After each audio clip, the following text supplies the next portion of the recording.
Good evening. Welcome to another edition of Mi Gente on Air. And it's a frigid January day. I think it's the 16th of January. No, the 17th. But we will be having a special edition here of Mi Gente on Air because we got a special guest who's in town. She's a local girl from Saginaw, a high school graduate of Arthur Hill High School, class of 1998, and she's a published author, and her name is Dr. Olivia Munoz. So please, everybody, I hope that you will join us in this conversation, and we will take any questions or any concerns that you have, put them in the chat room, and we'll try to address them. But we're going to be talking with Oli, I call her. Excuse me, I should say Dr. Olivia Munoz, but we're going to talk with her and see what she's been doing ever since she graduated from Arthur Hill in 1998, and we're going to talk about her published book. And the title of that book is These Women, They Carry Purses Full of Knives. Doesn't that sound interesting? So please don't go anywhere. No te vayas. And we'll be right back here on Mi Gente on Air.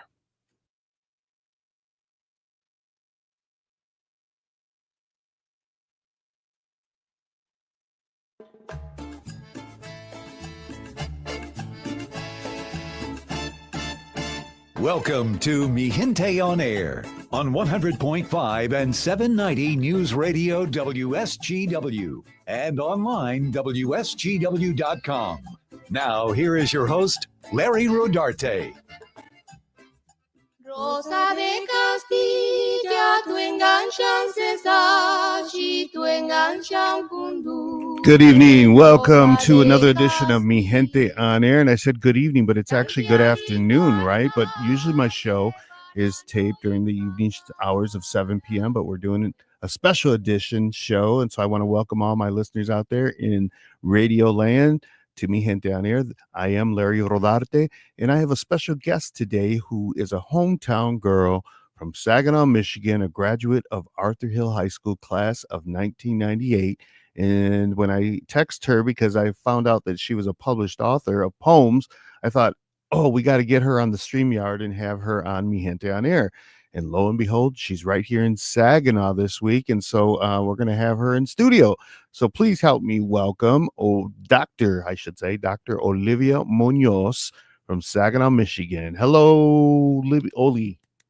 Hi, Larry. It's good to be here with you and back in Saginaw. Yeah, and it's been at least 20 years for you and I, right? Yeah, please stop saying my high school graduation year. Yeah, yeah, and it doesn't even seem that long ago to me because there was a group of kids that, we were involved with. And what I mean, is we had a show called Canta Conmigo. I don't know if you were a part of that one or whatever, but you were friends with so many that were in that show. So it seemed like, you were a part of it. But, 25 years ago at least. And how does it feel for you today when you look and you come home from Saginaw? Because Oli's been living her life in California. So tell us a little bit about what you've actually been doing since you graduated.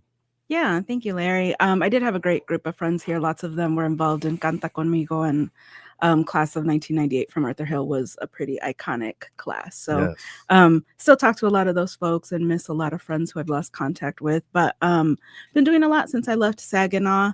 I went to college at Central Michigan University where I studied journalism and art and actually worked for Mi Gente magazine for a while. So I've known Larry for a long time and got to know the wider, Michigan Latino community in those years that I was an intern and writer here. But then went on to write a lot more creatively. I wrote poems and wrote experimental essays and stuff in my master's degree in California while I was working as a reporter for the Associated Press out there, and then pivoted into higher education. I really loved my involvement when I was in college, and I loved working with college students, and ended up taking that career trajectory towards higher ed. And so got my doctorate in international education and multicultural education from the University of San Francisco, and was in the Bay Area for a long time.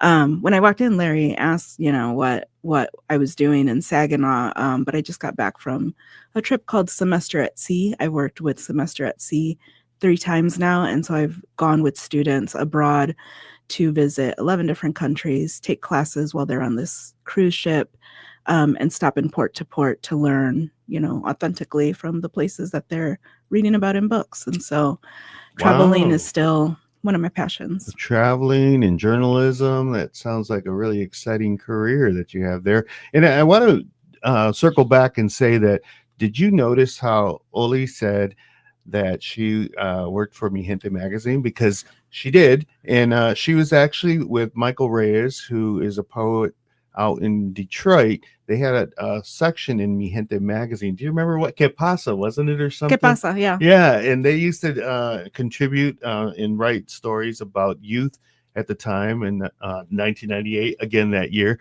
But it was a platform for them to be able to express themselves, and it was really nice because we had that youth corner, if you will. It was called Que Pasa, and so it's been a real nice trajectory watching Oli. I call her Oli, and I feel like I should be calling her Dr. Olivia. To see, that she has continued on that road for a number of years, and that she's made a career out of it, and she's doing really well for a hometown girl. This is really exciting for me because, she has written a poem book, and I said it earlier on the StreamYard. The name of her book is called These Women, They Carry Purses Full of Knives. Doesn't that sound exciting? And I think that one of the vibes I always have gotten with Oli is that she thinks outside of the box. She comes up with these things, even when she was working in Mi Gente with Mike and on Que Pasa. There was just a different vibe when it came to Oli. So tell me a little bit about that journey in terms of you publishing this book and why that title.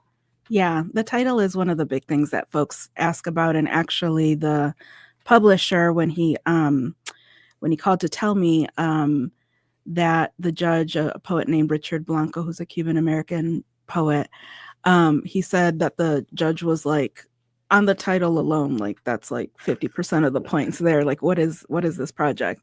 Wow. So I really appreciate that you saying that, Larry, that I think outside the box. I think that I do that. I try to do that at least. And a lot of that grounding, honestly, was from growing up in Saginaw. I think there's a lot of talent here. There's a lot of passion here. Absolutely. And a lot of it also comes from my family stories, my culture, being first generation Mexican. My parents' generations are from Mexico, born and raised. And a lot of that storytelling, a lot of that kind of immigrant, make it happen attitude really helped me in being creative and just kind of making things work, problem solving and putting things together that other people might not think go together. With the title, I liked the kind of symbolism of the knife as something that is, sounds scary, that can be used as a weapon, but really day to day is used as a tool. And I think of storytelling that way, as something that can be used aggressively to build a narrative, but it can be used day to day to pass on oral histories. It can be used to pass on really important family values and stories and culture. So I'm hoping that my poems pull at that a little bit, and especially at women's stories. The women in my family are really gifted storytellers. I hope to be like them one day. I remember you had a tia. I can't remember her name. She has passed since, but she used to make some really good pozole verde. Do you remember that? What was her name? My tia Lorenza, she was my great aunt, and she lived with us. Yeah, we had an intergenerational family for a long time. Yeah, so do you know how to make pozole verde? No. Oh. The cooking has gone elsewhere. The cooking skills have gone elsewhere in the family, but that is one of my family's signature dishes for sure. Yes, I remember that, and I remember it was so delicious. Well, These Women, They Carry Purses Full of Knives by Olivia Munoz, Dr. Olivia Munoz. I want to read from the back of the book here. It says, Mexican-American writer Olivia Munoz presents a debut collection of poems that draws on the life, histories, challenges, and triumphs of the women in her collective world. Family lore is branded with working class profiles to bring to life the vivid voices and memories of an exciting new author, a childhood in Mexico and in the Midwest, party girls getting ready to go out, scenes at the kitchen table, and always secrets and saints. In her first book, Munoz uses language like a knife, both tool and weapon, unassuming until it becomes necessary. Isn't that awesome? So, published, when was this actually published, the book? And this is it here in my hand. Yeah, it was put together like at the end of this past year and released at the beginning of this year. So this just came out. This is hot off the press. I gave Larry a copy, gave a bunch of people in my family copies, and am now trying to get them into the hands of others. Now, how can somebody who may be interested in this, because I know that there's going to be people in our hometown here that are going to want this published book by Olivia Munoz, how can they get it? Well, first of all, thank you to all my family, friends, sorority sisters, old colleagues who have already ordered books through me. My book was published through a very small publisher called the Southern Collective Experience. And so it's a really grassroots effort to sell my books. For the most part, they contact me. I can give you my email to post along with the show, but it's olivia.munoz.writer@gmail.com. And then I just have a simple form and my Venmo to sell the books. All right. So all right. very old school. Yeah. And I want to bring this up because when I was talking with Olivia earlier, before we started the show, we were talking about that I had an interview with Sandra Cisneros, the great author here on Mi Gente on Air. And she was the author of House of Mangoes. And she had actually called in from Mexico. We didn't think the interview was going to happen because she was in Mexico. And I said, well, we can do it on StreamYard. And it was really a great interview. I talked with Oli and I said, do you know this author? And of course she does. Anybody who's in literature would know Sandra Cisneros. And she said to me that she is one of the people that she gets compared to most.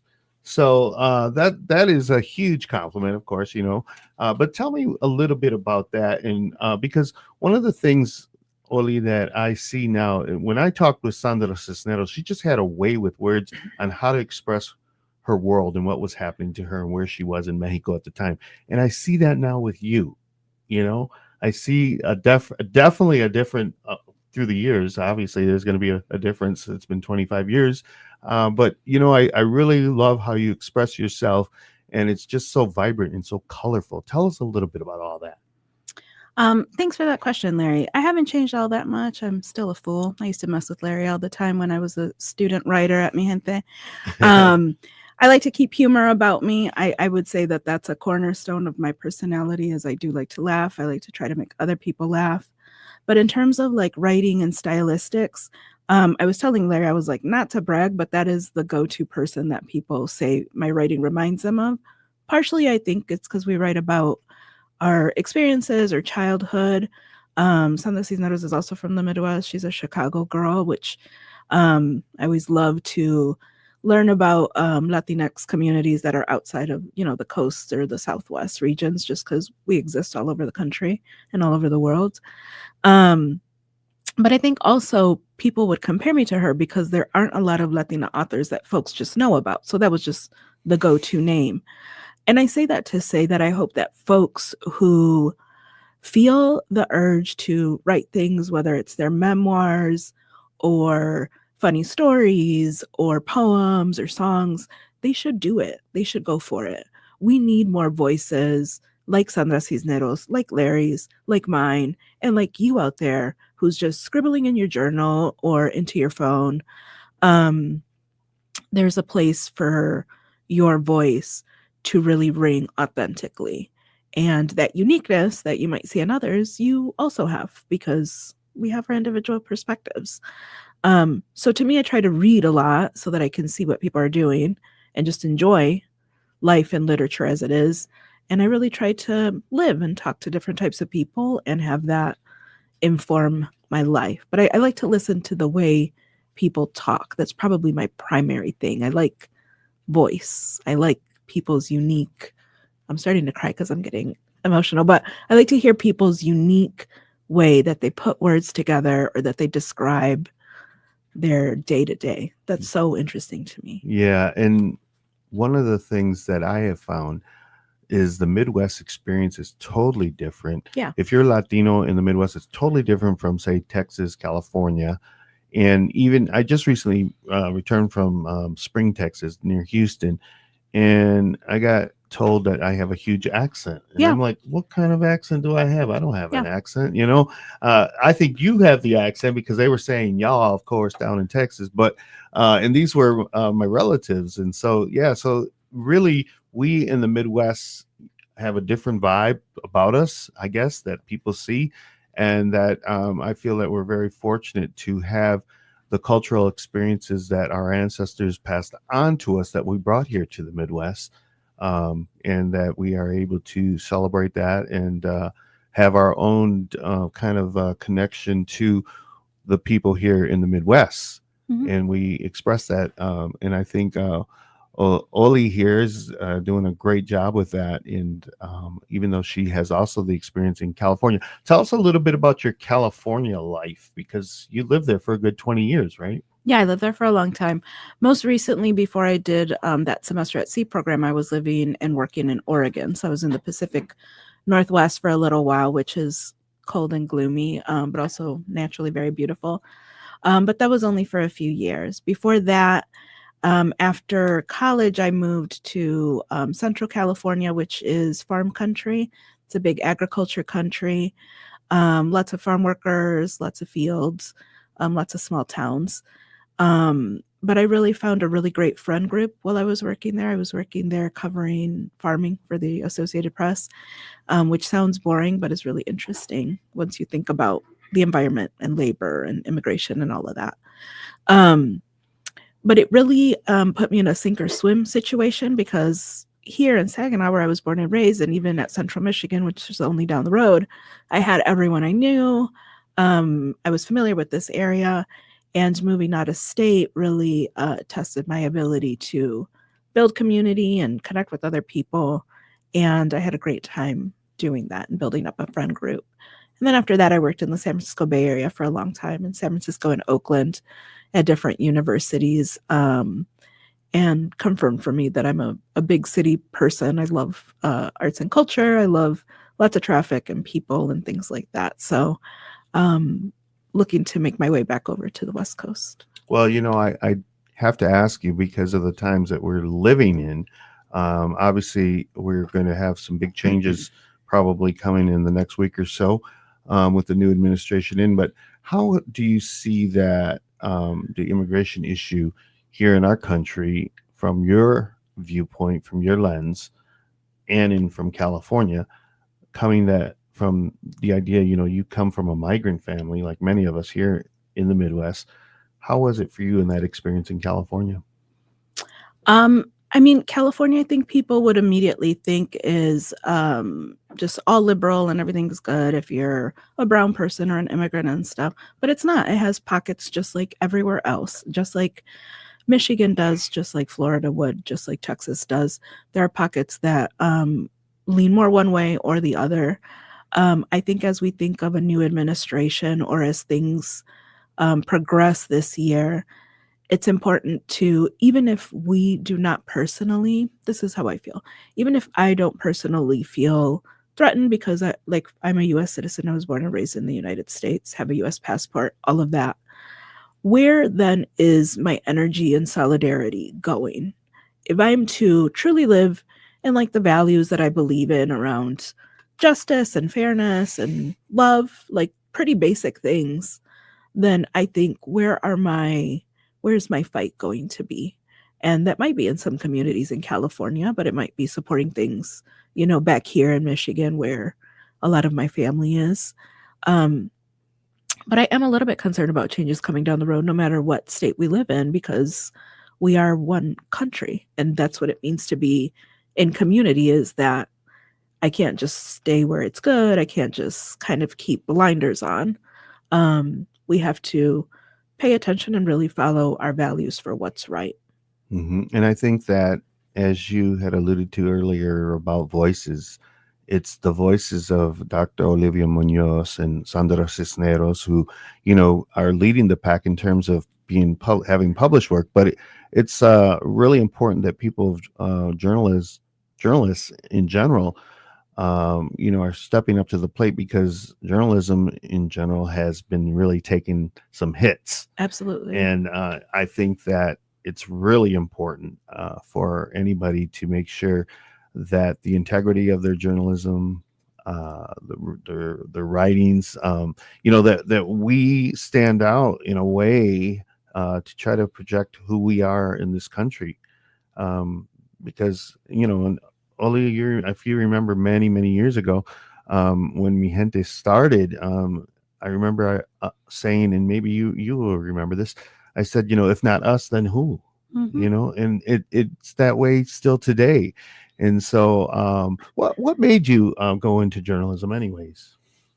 It was, I mean, similar to your charge, Larry, with me and then having some like representation and an outlet for our community. That was similar to my motivation. I wanted to open up at that point newspapers, even though print media is sadly on the decline. Yeah. I wanted to be able to open up newspapers and magazines and see people who look like me or have us accurately represented, have us be multidimensional and not just statistics or immigrant stories or crime.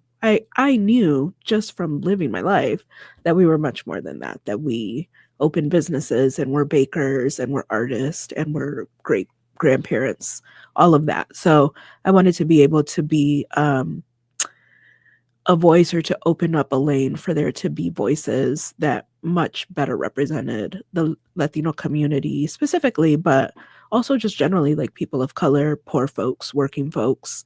That's my jam. That's my mero mole, as we say in Mexican Spanish. Yeah, and your experience here in Saginaw is similar to mine, but I think you have a much closer view to the immigrant experience because your parents were immigrants here coming to Saginaw, whereas my great grandparents and grandparents came. So I think you got a closer view of that, and I think that if anybody who I would have thought that would write and publish a book like this, yeah, I get it. It's Dr. Olivia Munoz because, like I said, she thought outside of the box, and she always was that way, always from when I can remember. And I think your mom and dad could probably attest to that as well.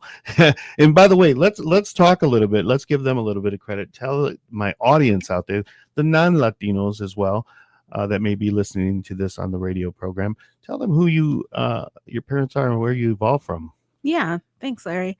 And I will just say, like, even if you're several generations removed from a home country or culture or stuff, like, there are lots of ways that culture can stay alive through the generations. So I encourage you, even if you don't speak Spanish or even if it's your great grandparents who are from a European country or something, to just get in touch with that. It's very fulfilling to be connected to community. For me, my mom is Maria Guadalupe and my dad is Juan Ramon. And they are both from the great state of Guanajuato, which is in central Mexico. My dad came up as a kid. His parents were migrant workers. And so he ended up here in Saginaw, Michigan as a kid. So he speaks English and went to school here, graduated from Delta College. And my mom came older as an adult in her 20s. She was born and raised in León, Guanajuato, which is the shoemaking capital of Mexico, lots of leather goods. And they were both just, regular, really great parents. I was lucky to be born to them, to be the oldest of 5 siblings. And to be able to travel to Mexico about like every other year, we would drive down. It's a long drive. But I spent a lot of my summers in Mexico and we'll be going there in a couple of days. Wow, that's going to be a great trip. And your brother Juan Munoz, he's on here and he's saying that's my sister. So that's a prideful comment there. But we're going to have Oli talk or read one of her poems when we come back from break. But I want everybody to know that we're doing this show here, of course, because we want to find out about a hometown girl and what she's been doing since she graduated from Arthur Hill. But she is a published author, and the book is called These Women. They Carry Purses Full of Knives. and she's going to read when we come back from break here on Mi Gente on Air.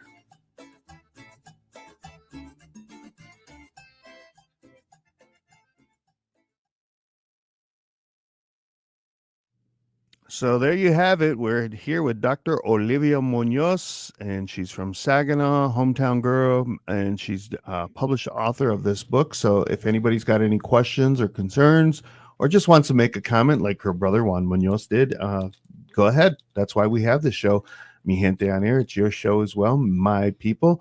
And we're touching on Latino concerns, culture, and contributions. And that's exactly what Dr. Olivia Munoz is doing. She's contributing, and she's talking a lot about her culture and her heritage is probably what's in the book as well. I have not read it.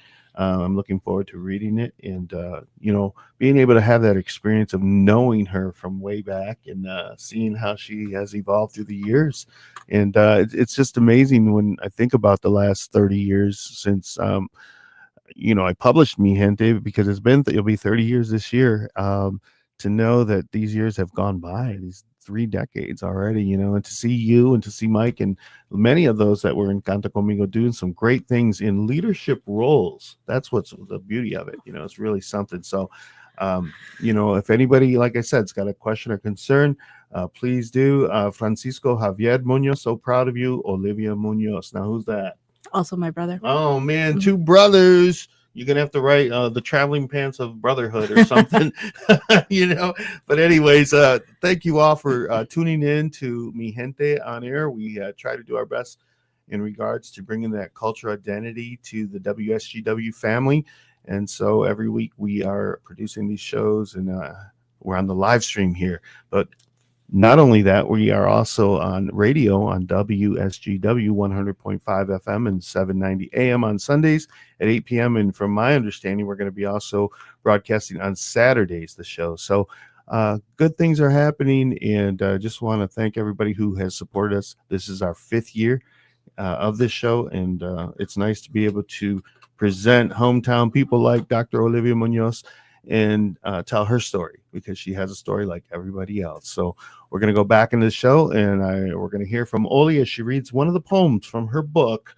These women, they carry purses full of knives. Just love that title. So we'll be right back.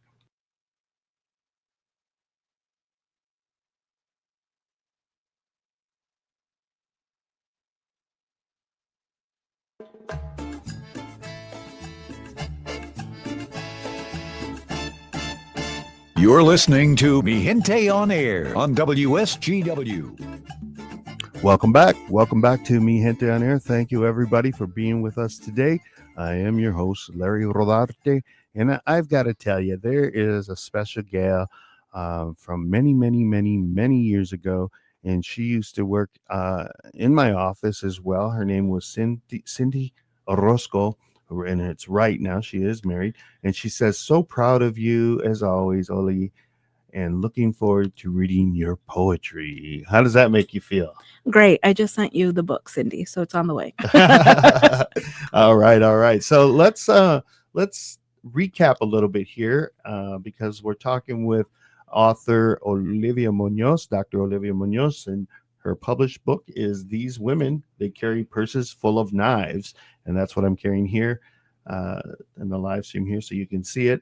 And she is a hometown girl, graduate of Saginaw's Arthur Hill High School.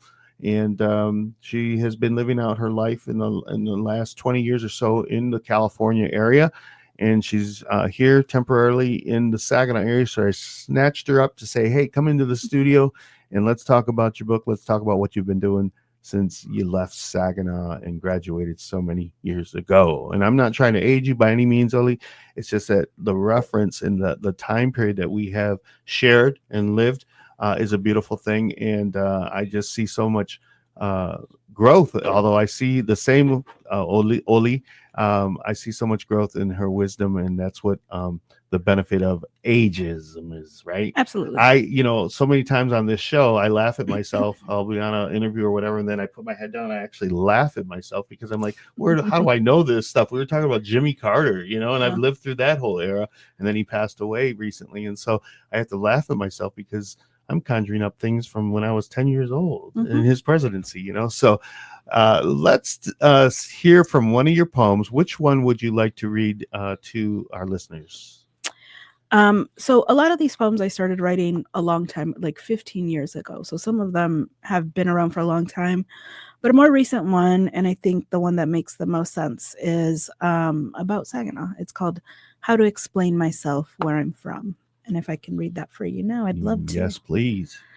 They will never understand that people built machines here with shiny windows and steel sides, that the summers cracked open with possibility and thunderstorms. Let me tell you about untethered joy here, floating up like a jump rope before hitting the asphalt with a crack. Let me tell you about having dental insurance finally, about not having to pick up bricks of plastic cheese no more because someone got a job at the plant finally. How will you ever understand this place where my dad would identify bullet blasts in the dark of night? Everyone tried to dream. Everyone tried to wake up the next day. We grew peppers in the backyard behind the garage. Squash too. Tomatoes, strawberries, a new identity. And the neighbor's house. We all knew what that house was. And my mom said simply, don't go there. Don't go into any houses. Our house is the only home. And there were times when I take a pig's foot to school for lunch and no one said a thing. I played double dutch and in-demand twirler, first in my class, loud clothes and louder friends, hair and big earrings, swinging expensive shoes and clicking tongues that suck on teeth. I had a place in the crumble, in the imploded factories where nature insisted itself, growing through broken bones, filling empty lots and gap-toothed houses. My dad says nature always wins, and he only says this when there's silence. Everything is yesterday's for now, for real, and we remain not from here, but talking like this. Canada on our shoulder, Mexico so far, so printed on our foreheads, as they say. And what they say matters so much, doesn't it? Nah. Oh, hell nah. Thank you. Beautiful. I hear your voice. I hear um, the Olivia Munoz I knew from so many years ago, living in that time frame. We're talking probably the late '90s to the early 2000s, and I can see why you're compared to Sandra Cisneros very easily, the great author of House of Mango. And there's just a certain way of delivery of the vibe that you project out from your writing, and you can. I had to close my eyes. I had to close my eyes to listen to this because um, I was distracted by all of this here in front of me, and I closed my eyes and I said, "Wow, this is a Dr. Olivia Munoz, hometown girl from Saginaw," I'm saying that with pride. I've been saying that quite a bit. My listeners are hearing that, but man, to really si se puede, I mean, Thanks, and, Eric. and that's really what I hope our youth takes away from this. If they do see this show, parents, grandparents, if you can get some of your youth to watch this actual live stream or just hear it on the radio, that's what it's about. We have to make our own path. If not us, then who? And that's how we contribute our voices, in that we're at the table, just like we are here with Mi Gente on Air, to be able to express that cultural identity, that heritage that we come from. And it's a beautiful heritage. And it's going to be, books and poems like this that really tell our story. So thank you for doing that. Is there any other one that you want to read? Because man, that sounded great. And that Yeah. nah, I know where you're going with that. The nah, Yeah, that's a very Saginaw. Saginaw thing. I mean, just to add a little bit onto that, and being from, I mean, growing up, I always wanted to like get out of Saginaw and like see the world and stuff, which was a true goal and something that I was able to achieve and love.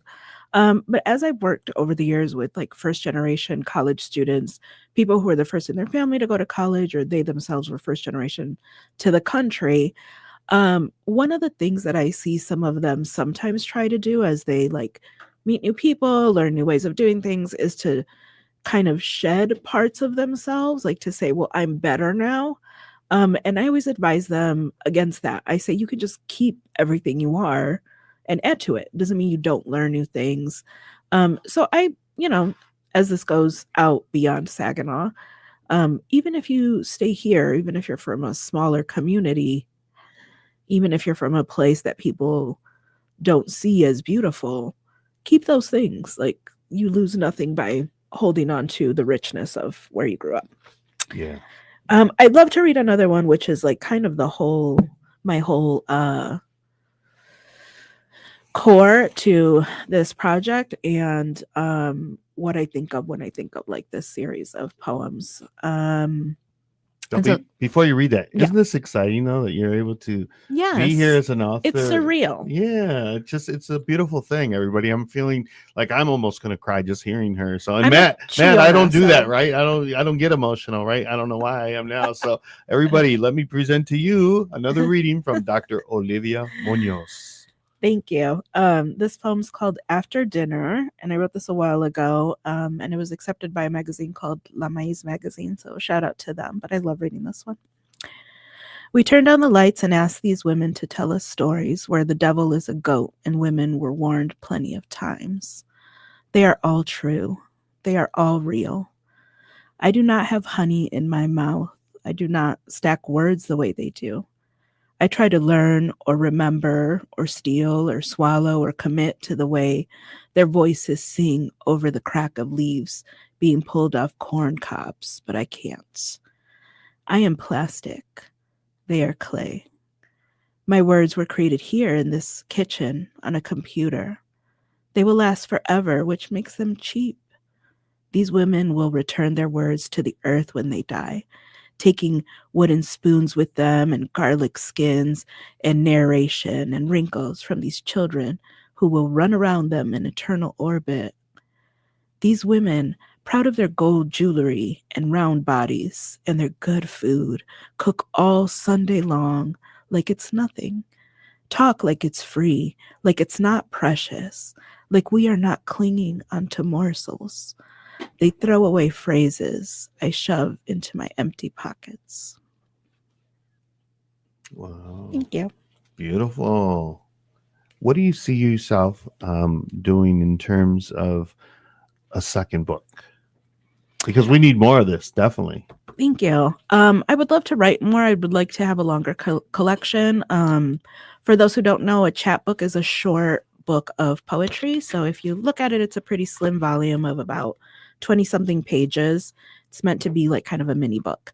So I'd love to write a longer collection that, I mean, my jam has always been the same thing, Larry. It's always been a mix of culture, of gender stuff, of justice, of art. I'm a very experimental writer. So sometimes when people think of poems, like they want rhyme or like some kind of rhythm that goes to it. And I'm a lot more free flowing. So really just a longer extended project that takes on some of these same themes, and to be able to teach other people to write and do readings and make enough money to live. That's it. That's the dream. I see a big comparison as well to Michael Reyes, one of your cohorts from the class of 98. My high school bestie. Yeah, from Arthur Hill. And, it's amazing to me when I look back and see that class, how many of you are doing some wonderful things. We had on our show maybe last month, Andrew Cardenas. Oh yeah. And he's playing for Tejano superstar Patsy Torres. And, I never even knew he knew how to play music back then in those days. And he's a great accordionist, and Mike over there in Detroit, who just texted me earlier today asking about videography in taping some of the local Tejano artists in the state of Michigan. And did I have that contact, as well as, there's just so many within that class of group of friends that are doing some amazing work out there in the greater world. And I'm sure you've been in contact with some of them more than I have, but it's really refreshing to know that Saginaw has a voice, and Dr. Olivia Munoz, because she's from here. She wrote this poem that's in this book, and I've got somebody on here who's saying, let me see who this is. Maria Sanchez Haas. She says, I would love to purchase a copy of her book. Can't wait to read it. So Ana Laura Nieto, she's on here with a number of clapping hands. That's my cousin. Yes, Hi, Lala. and I remember Lala. I used to call her Lulu, if she remembers that. And then there's Lisa Marie Munoz. She says, Oli, I'm so happy my daughter has you as a role model. So My wow. sister-in-law. Yeah, how does that make you feel that you're a role model? It's conflicting because I'm such a weirdo and just kind of a random, like the weird Thea. So I mean, I don't take being a role model too seriously. I feel like I think of it this way, if you have like good values in the way that you act just with anyone, you're going to be okay, because you never have to change it up or be fake or let the feeling that other people are watching you overwhelm you. You can just kind of do your thing. Yeah, and I think that's the way you've always carried yourself, Yeah. even in your high school years. I remember, and when I look back and I see Oli, I mean, culture was a big part of it. The arts, culture, journalism. We didn't have too many role models in journalism back in the Rosa Morales, for sure. for so many years, but very few within our community. And so, like, I'm really happy to have this show, Mi Gente on Air, to be able to promote Oli in her book, as well as Tomas de la Cruz, who had his first published book, Evelyn, another Saginaw native who comes from a huge Latino family, and that experiences, I'm sure, are part of the book. But I mean, so it's really important to not only have those voices that are writing these works, but also having a show like Mi Gente on Air, I realize now, to help promote it and get the word out about it, having that seat at the table. And that's what we're here, and that's what we're doing. And so I knew when I think it was your sister, Margarita, who posted on Facebook and said, "Hey, I'm so proud. This is my sister. She published a book," and I jumped on that wagon, and I says, "Hey, this is a show in the making, and probably an article in Mi Gente magazine down the road as well." So, you want to revive your role as a Que Pasa editor?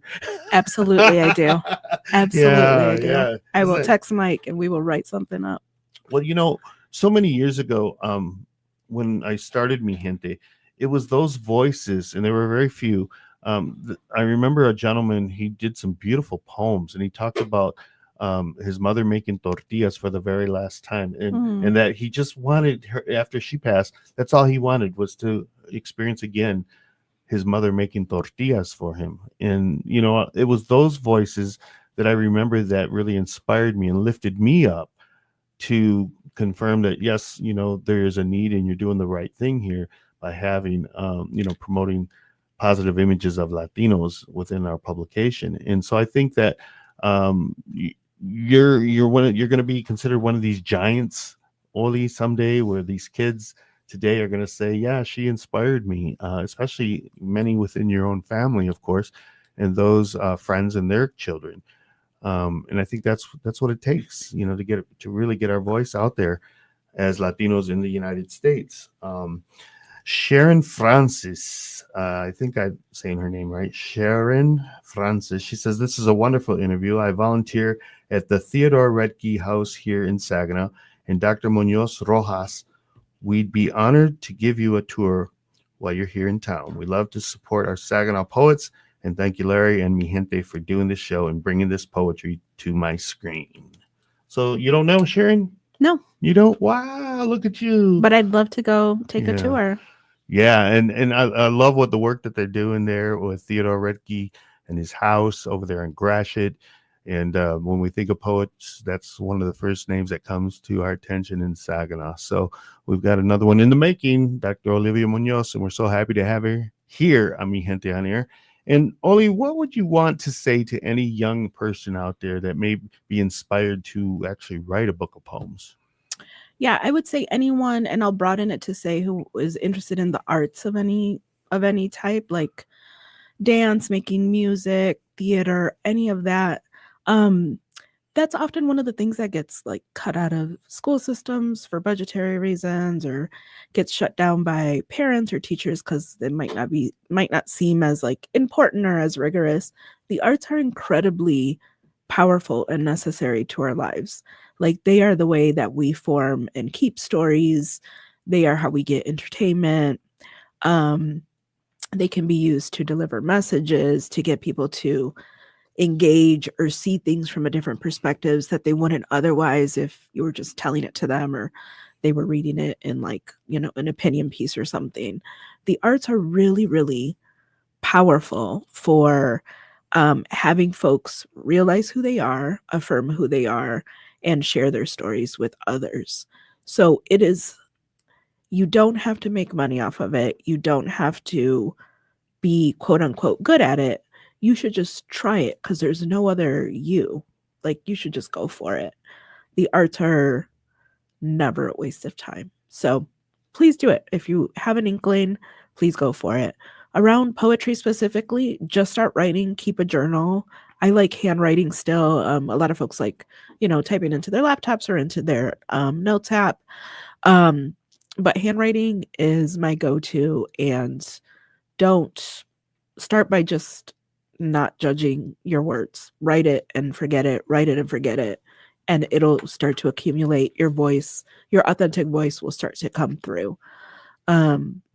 I've led writing workshops with youth for a long time, and it is one of my favorite things to do. So if I have an opportunity to do that in Saginaw, I'll definitely let you know, Larry, so that you can tell folks. But just start by writing your thoughts down. They're valuable. You actually don't have to judge them. They're not good or bad. They just are. So just get pen to paper. And that's a nice concept of thought. You are unique, Yeah. and everybody is. So, as she has said, just get pen to paper and tell me, when you do write, do you write in cursive or in print? Because they don't teach cursive in our schools anymore. Yeah, I write. It's probably a mix of the both. My own handwriting is a little bit loopy, but I mostly print. And I this is getting into the nuts and bolts of like journal keeping, but people give me journals a lot because I like to write. But if a book is too like pretty, I don't want to mess it up with my dumb little thoughts.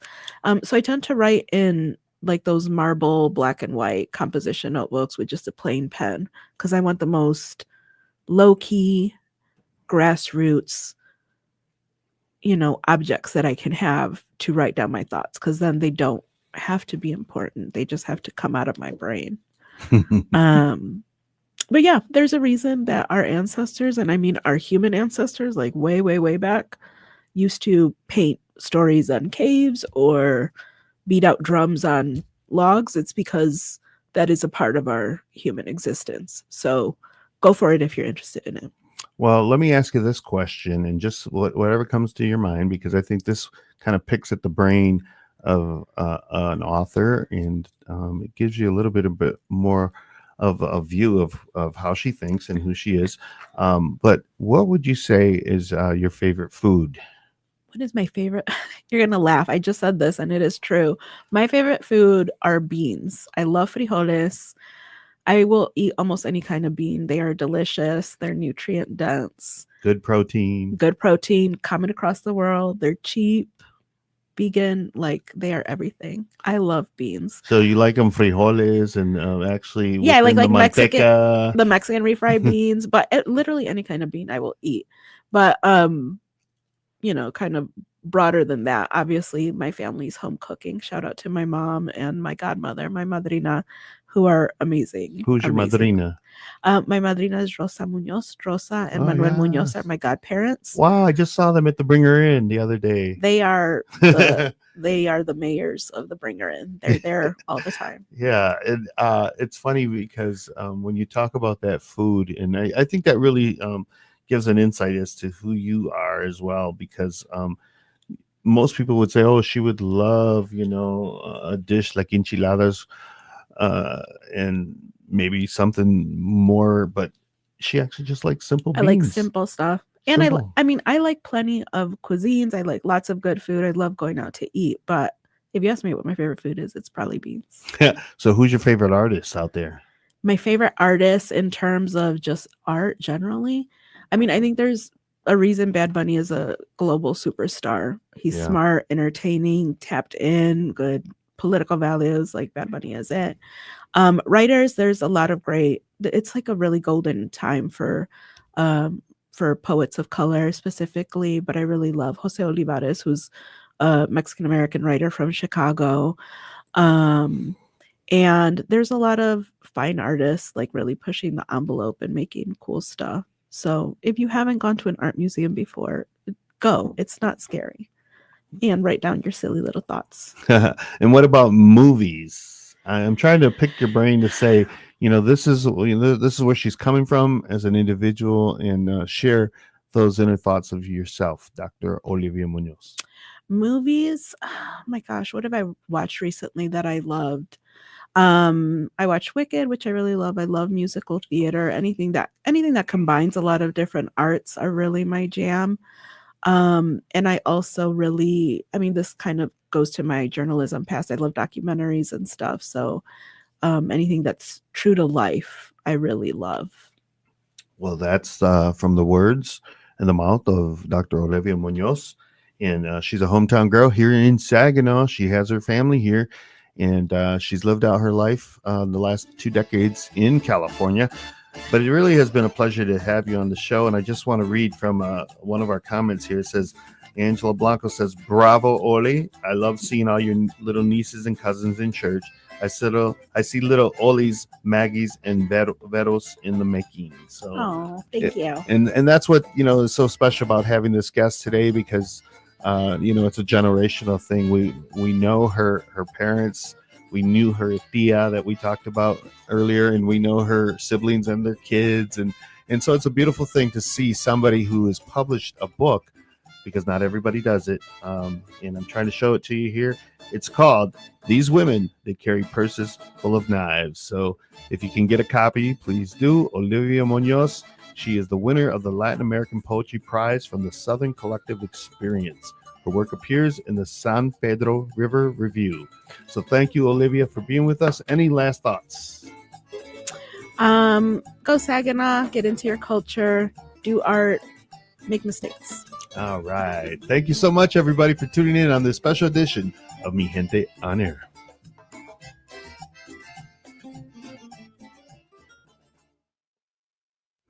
So there you have it, everyone. Thank you for tuning in, and the comments were great, and I love seeing everybody comment in, because I think you're feeling kind of what I'm feeling. Just so proud of Dr. Olivia Munoz, and remembering her from her time here in Saginaw, and now she's out there in the big world, and she's doing great things to promote Saginaw Awesome. Isn't that awesome? Anything else that comes to mind this is the social media platform to Facebook? No. Anything else you want me to talk about? Well, one of the things that I've noticed is that you don't have that big of a Facebook presence. And her sister Margarita said, "Oli, you got to get, now that you're published, you got to get on a Facebook presence." And so she is on Instagram, correct? Yeah. And what about any other platform? I'm on Instagram and Threads. I'm on Blue Sky. Oh, Blue Sky. That's where everybody seems to be going now that Twitter's going to be. Yeah. Not Twitter. Yeah. Twitter. TikTok's going. Yeah. I'm not on TikTok. I'm not a big social media person. I'm a very analog person. So I like hand tactile things. But yeah, shout out to my sister Maggie, who's a TikTok star and very social media savvy. She's the one who's like, "You're gonna look like a weirdo if you don't promote your stuff." Well, tell us one last time, where can somebody get this book?